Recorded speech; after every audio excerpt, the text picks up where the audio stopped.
What's going on out there, people? I'm making my first video. This one's going to be about aspartame and high fructose corn syrup. Two things that just generally been bringing up some reasons for conversation. You know, we got a rise in obesity around the United States right now that if you can't step outside and see it, you know, even myself, I've been trying to eat healthy, but I seem to not be able to get away from high fructose corn syrup or aspartame, which, you know, they feed you like the aspartame is supposed to be something diet, but come to find out it has a lot of reactions to your body. Now, everybody doesn't get the same reactions because everybody's bodies is different. You know, but the thing is it has these reactions. Why is it in all the food that we eat? You know, okay, now let's look at it. Let's go. The past 35 years we've seen a rise in obesity as well as an increase in added sugars as commonly consumed foods. This increase in obesity is believed to be the link to the increase in consumption of added sugars in food. Makes sense. Specifically high fructose corn syrup. Extensive research has been conducted to study high fructose corn syrup and its effects on body weight. You know, now I found that's a statement. I couldn't find the actual research being done about it because it doesn't seem that they post these things on the internet. You know, you got the World Wide Web, all this information, you know, but you can go out there, you can find all kinds of information about your football games, everything else, but if you're curious about the food you're eating, it's a little more difficult. You know, fructose consumption and obesity are linked because fructose consumption does not cause an insulin response. This is important because the insulin response after consumption of high fructose food, there's no suppression of appetite.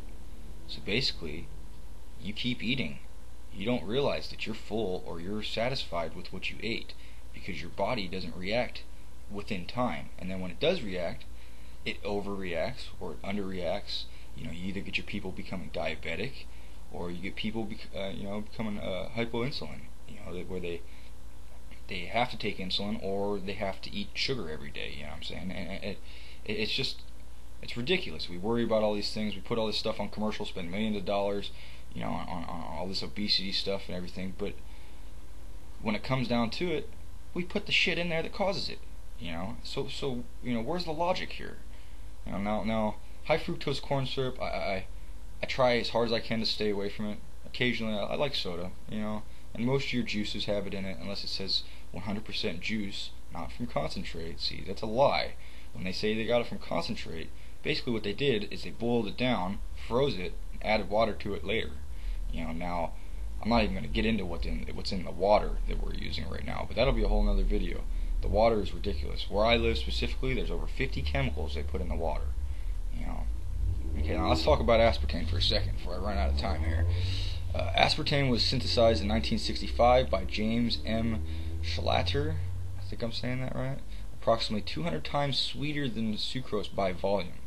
So, you know, aspartame can be a powder, it can be a liquid. Same with sugar and high fructose corn syrup is typically a liquid. You know, but you can get it in granule form. You know, but the point of the matter is the amount of aspartame. This is their argument. The amount of aspartame that they use to sweeten our food is very, very, very little. Okay. Now, I'm gonna go over some things real fast to see how. I'm sure everybody out there has had a diet soda.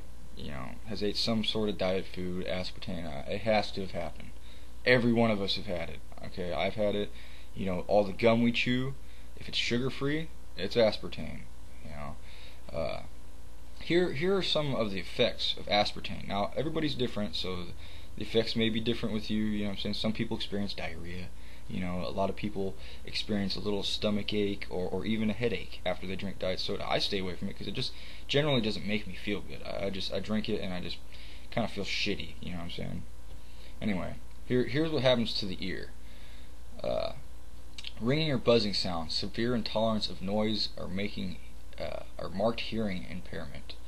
You know, so pretty much you're just a little more sensitive in your hearing, or you're a little on edge. Is what I get from that. You know, the neurological is an epileptic seizure, headaches, migraines, and some severe dizziness, unsteadiness, both confusion, memory loss, both severe drowsiness and sleepiness, numbness of the limbs, severe slurring of speech, severe hyperactive and restless legs. I know that I experienced that. I've seen quite a few people that experience that. An atypical facial pain, severe tremors. And not everybody experiences these things, but the fact of the matter is some people do. So why the hell is it in our food? If we're that worried about it, why is it even there in the first place? Now the psychological, it has severe depression, irritability, aggravation, anxiety, personality changes, insomnia, and phobias. That's a wonderful one, huh? You'd be scared of all kinds of shit. Now for your chest, let's say it has chest palpitations, tachycardia, shortness of breath, recent high blood pressure. Okay, now just from my general family, we're not perfectly all healthy, and but you can take a look at your family. Most everybody has somebody diabetic in their family somewhere along the line. Somebody, if they're not overweight, they just, they don't eat correctly, or maybe they were born like that. But the fact of the matter is a lot of these things, that we put in our bodies, you read them and half the shit you don't know what it is. Monosodium glutamate. Everybody knows what MSG is, but do you really know what it does? Do you know that it's an exotoxin, that it's actually addictive?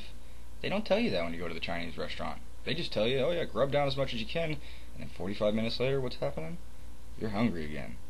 How the hell can you be hungry? It's because the MSG got in your system, hit your brain, and said, we're not full. We're an excitotoxin. We're going to freaking get in there, and we're going to make your brain think things that it is not correct.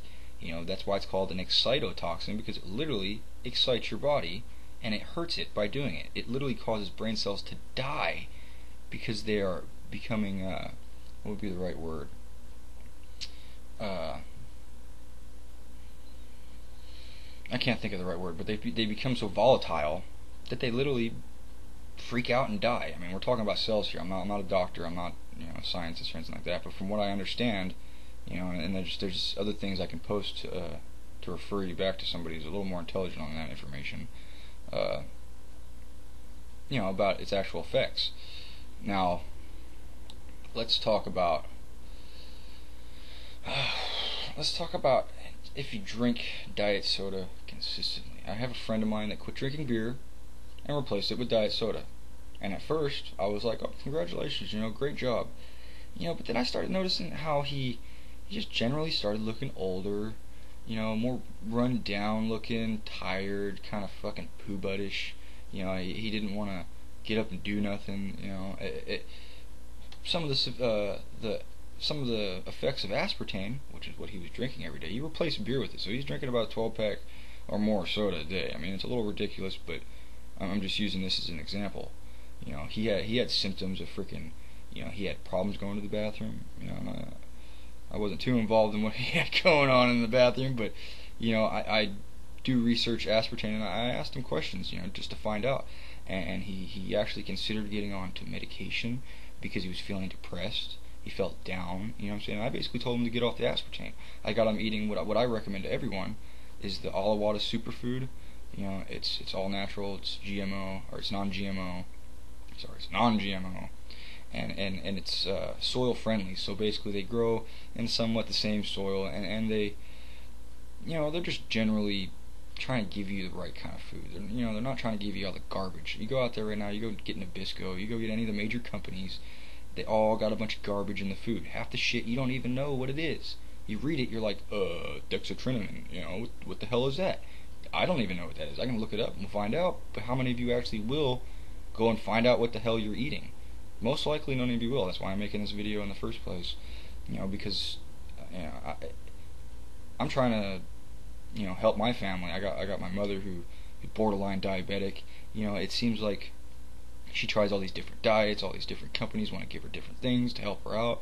And to me, she's gotten the best effects from natural food, from natural things, from not eating constant garbage. I'm not going to Burger King, not going to Taco Bell all the damn time, not going to getting pizzas from the store or whatever the hell, but actually sitting down, cooking some carrots, having some meat, having a good full course meal that is home cooked and is usually non-GMO. There's some things out there that is rather difficult to get with the GMO. I got about 10 seconds, so I'm gonna hurry up. But basically, I'll get into the GMOs in the next time. When it comes down to what you should be eating, pay attention to what you're eating. You know what I'm saying? Inform yourself, inform your family. Be careful. And any of you have kids out there, be aware of what you're feeding them. There's this problem with ADHD out there, and we just keep feeding our kids garbage. We need to stop doing that.